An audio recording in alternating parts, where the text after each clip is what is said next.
So I want to thank the music team and Debbie Barnett for reading today. Our series for August was Who Are We as a Center for Spiritual Living in Southeast Louisiana? So it makes logical sense that we now examine who we are as individuals.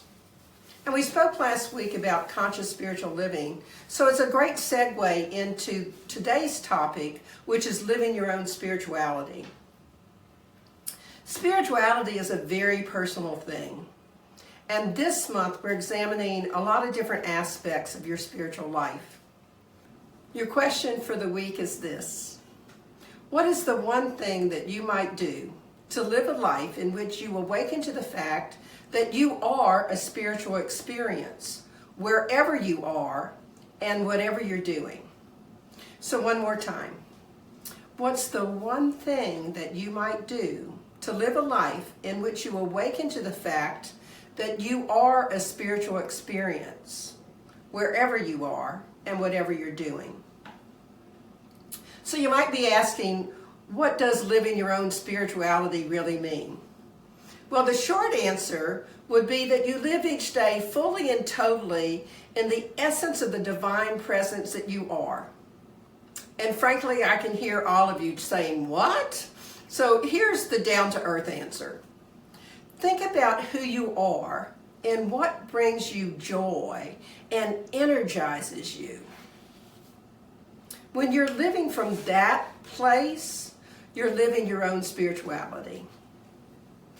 You're listening to that inner voice and acting on what your soul wants.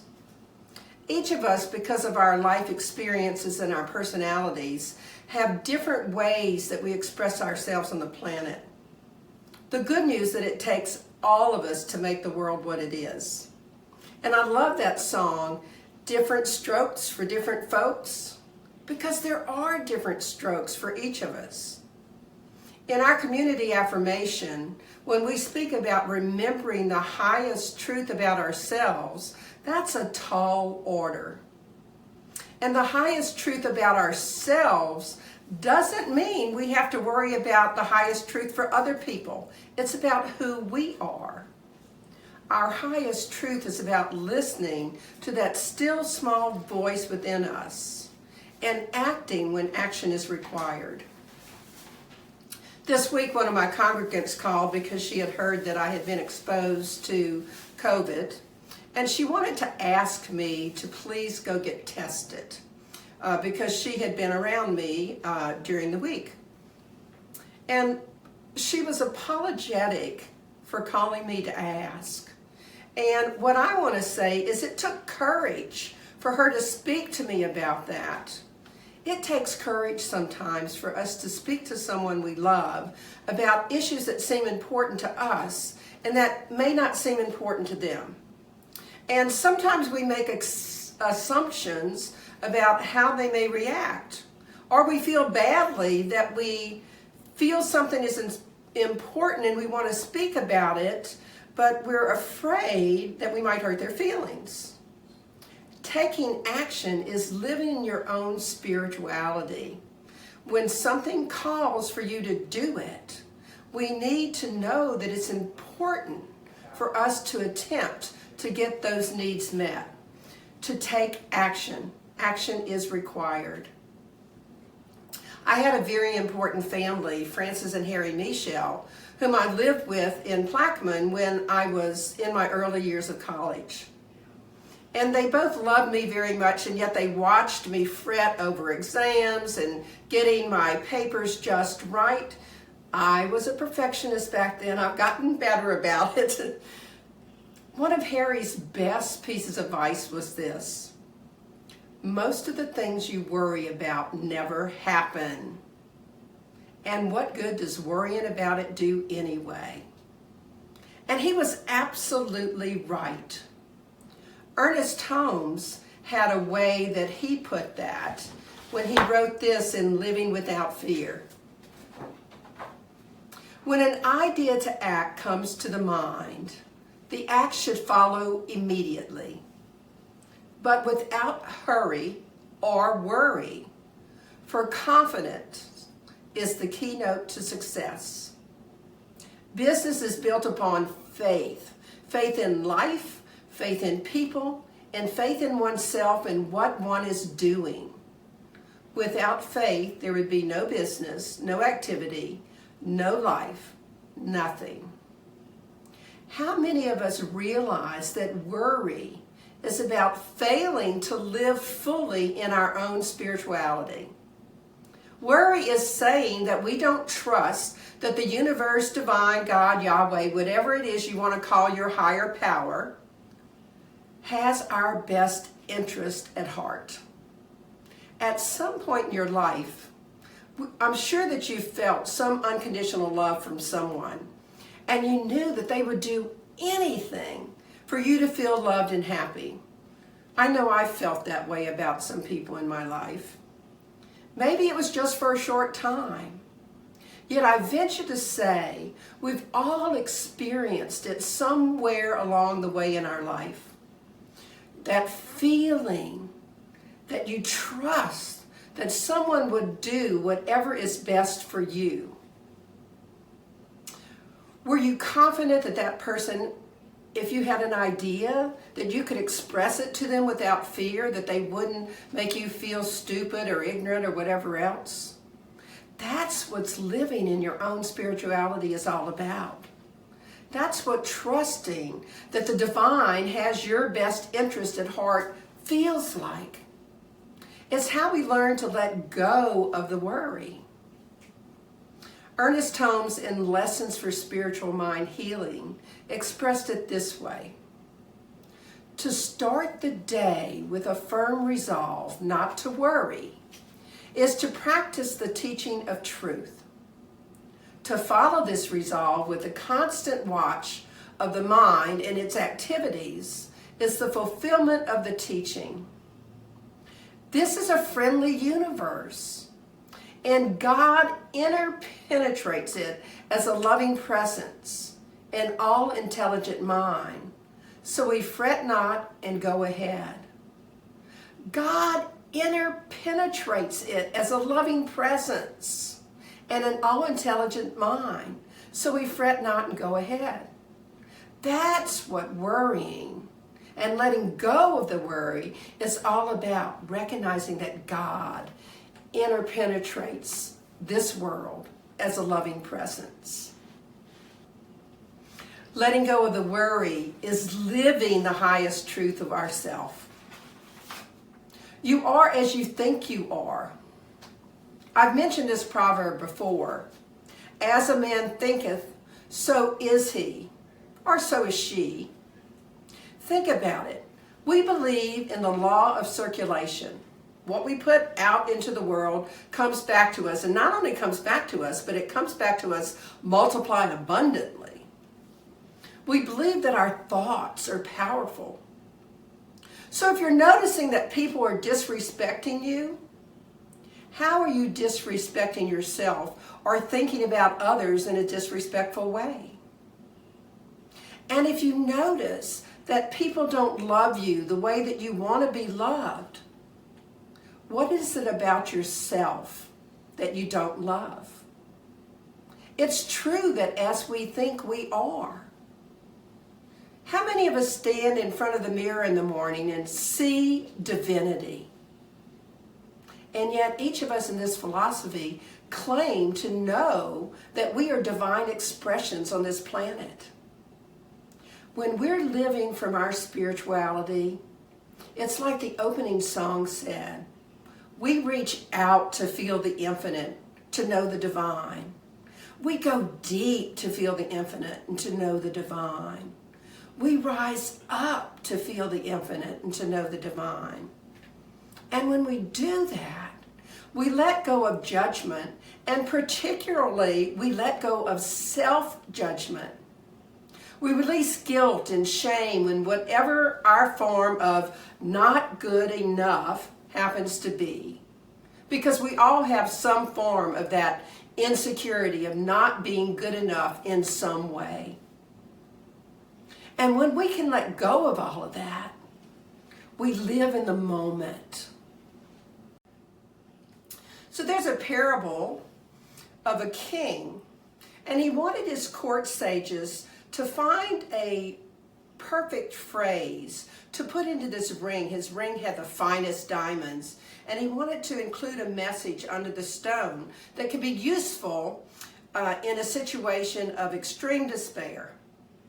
And so he went to his sages and he said, I have this ring that I want to give to my heirs, and I want it to serve them faithfully, and I want a message that is short and will fit underneath the stone. Well, these sages were used to writing treatises and used to expressing themselves in eloquent ways, and of course, they couldn't come up with a very short statement that felt like it was something to use in situations of extreme despair. So after they couldn't come up with anything and the king was very upset about it, he was complaining to one of his old servants. And he trusted this servant very much, and the servant had actually raised him from infancy. And so what happened was, the old servant says, well, I'm not a sage and I'm not educated, but I do know such a message, because there's been many people that have come in and out of the palace over the years, and I met a visiting mystic when your father was king, and he gave me this message. Because the king trusted him, he said, well, write the message so I can put it under the stone. And the servant said, okay, but please don't read it now. So he wrote the message, put it under the stone, and it was only to be used when there was no other way out. And the king was faithful to this old servant, so he didn't read it.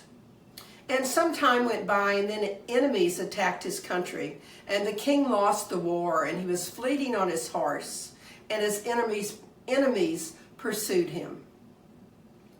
He was alone, and his enemies were very many, and he was at the end of the road. There was a huge cliff before him, and if he fell there, it would be the end of his life. And he couldn't go back because the enemies were approaching. So he decided this is a time of extreme despair. And he could hear the clatter of the horses' hooves of the people coming that way. He knew there was no way out. So he remembered the ring, and he opened it, and inside it said, this too shall pass. Well, he read the message, and he felt this sense of quiet and peacefulness inside. And what happened was, apparently the pursuers had gotten lost because he could no longer hear the horses, and they had gone in some other direction in pursuit of him.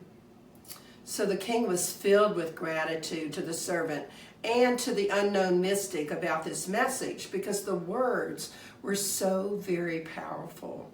This too shall pass.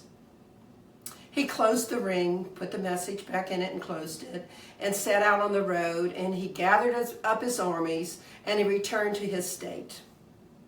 And on the day when he returned to the palace, they arranged this magnificent meeting for him, a feast for the whole world that he lived in and the people that he loved.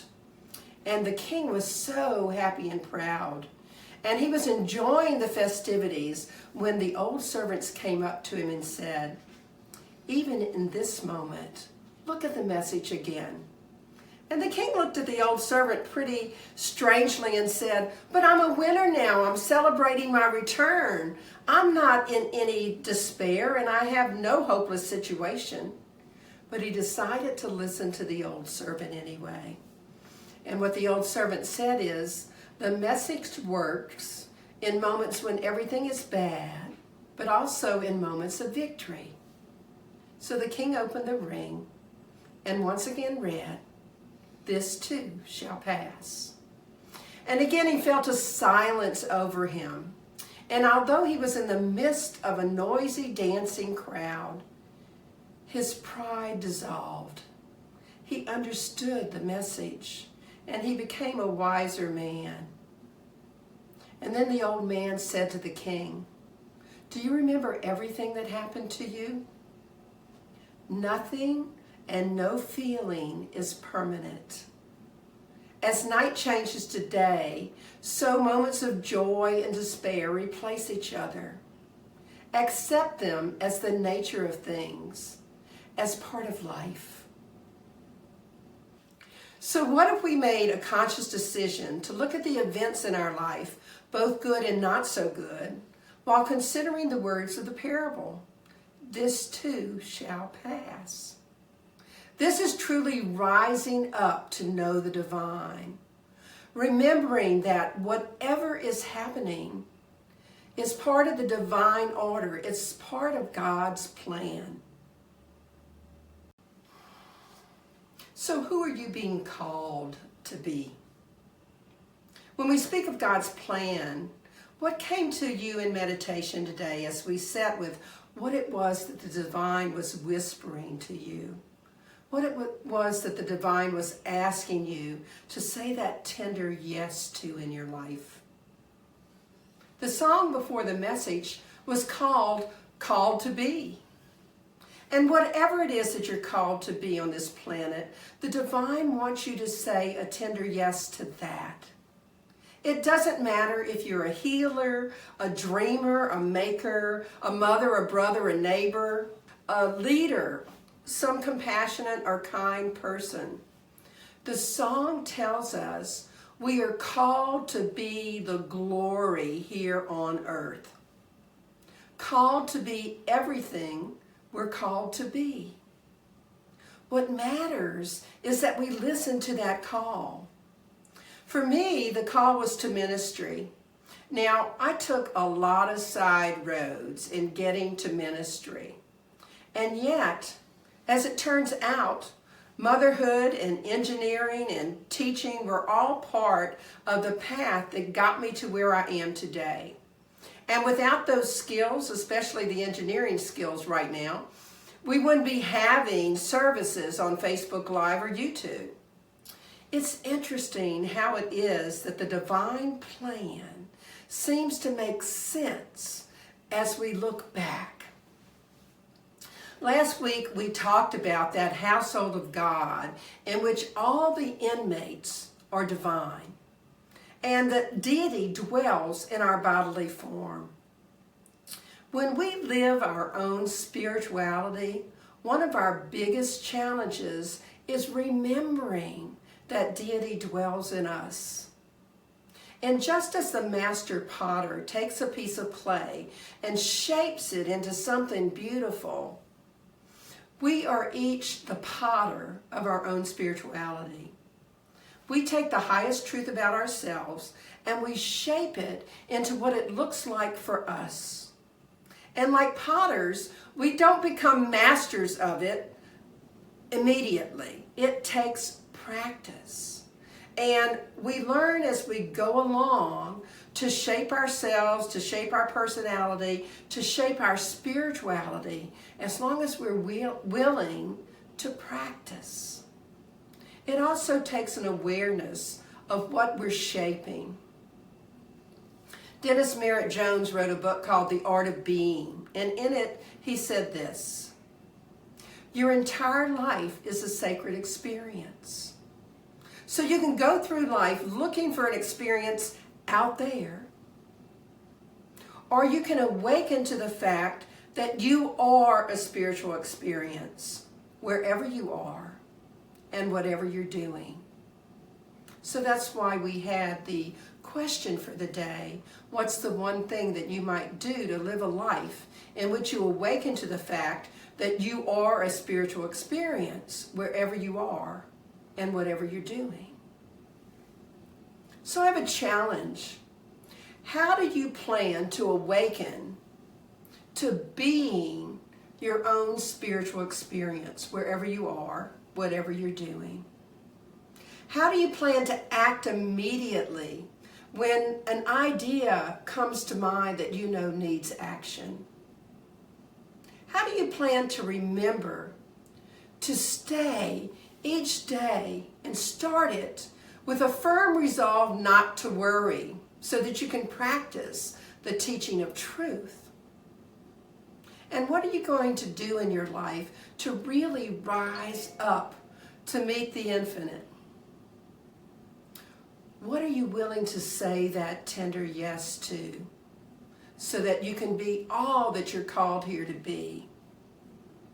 And what practices are you willing to put into place so that you can become the master potter of the clay of your life instead of just a beginner shaping it in some maybe odd shapes, molding it in a way that isn't necessarily the highest truth of who you are? When you become the master potter, you can shape it into what it looks like for you when you live your own spirituality. So I'm going to challenge you this week to think about all those questions. And to make it easier, I am going to put a little challenge up on YouTube and Facebook just so that you can have it available in case you want to ask those questions of yourself today. So let's pray. Taking a deep, nourishing breath and remembering that we're part of the household of God, part of that household of divine inmates. Remembering that we are the master potters of the clay of our life and that we have that ability to shape it into whatever it is that we've been called here to be. I know that all that God is, each of us has within us, just waiting to be awakened in our lives. And I know that as we take this week and think about how we can create spiritual practices to become the master potter of our lives, that we start to get even closer to rising up to meet the infinite, to know the divine. So I'm grateful. I am grateful that in every moment I can remember that the divine without is the divine within me. The divine without is the divine within every person on this planet. And all we need do is to awaken to its presence. To remember that God is interpenetrating this world with its presence. And it's from all that gratitude that I release these words into the law of mind, spirit, and action, because I know the truth, that God has already called all of this good, that when we go deep to feel the infinite, when we rise up to feel the infinite, when we reach out to the infinite, the divine is right there, waiting to say yes to whatever it is that we need and whatever it is we want from that place of unconditional love. So I'm just willing to let all of that go, say amen, and we can affirm it together, and so it is. And this is our time for offertory. We have a beautiful offertory blessing song, and I invite you to sing along.